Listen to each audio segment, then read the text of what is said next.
দাশগুপ্তের লেখা কবিতা সার্থক জয়। যে ছেলেটা চায়ের দোকানের পেছনটা ঘুরছে রাস্তার ধারে দাঁড়িয়ে, তাকে ডাকে। তার কানে কানে বলুক, সুজলাম সুফলাম মালয়জ শীতলাম।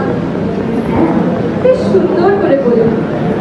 যে মেয়েটা বনগা কিংবা চাকদা থেকে রোজ সকালে ট্রেনে সেজে গুজে শহরে আসছে, নিজের শরীর বেঁচে চাল ডাল নুন কিনতে, তাকে ডাকুন। তার কানে কানে বলুন, সার্থক জনম আমার, জন্মেছি এই দেশে।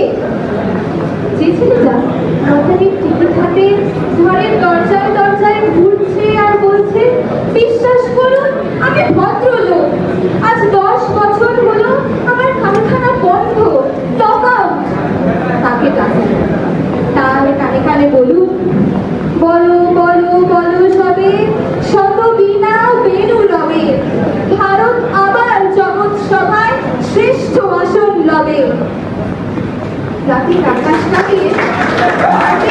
কাঁপিয়ে অযোধ্যায় বৃষ্টি নামলে যে মা আজও লণ্ঠন হাতে ঘরের তালির দরজার সামনে ঠাঁই দাঁড়িয়ে থাকে আর খবর ফিরে আসবে বলে, সে খবরকে এমনই এক বর্ষার উত্তাল রাতে কালো গাড়ির পুলিশ এসে ডেকে নিয়ে গিয়েছিল।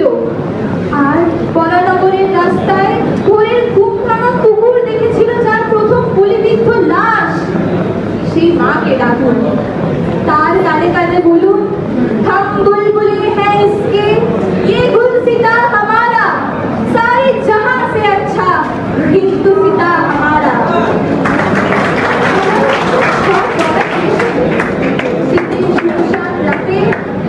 যখন সবাই নিস্তব্ধ, সেই পাঁচ মাথার পরে সেই মহা বিপ্লবীর পায়ের সামনে ধীরে ধীরে এগিয়ে যান।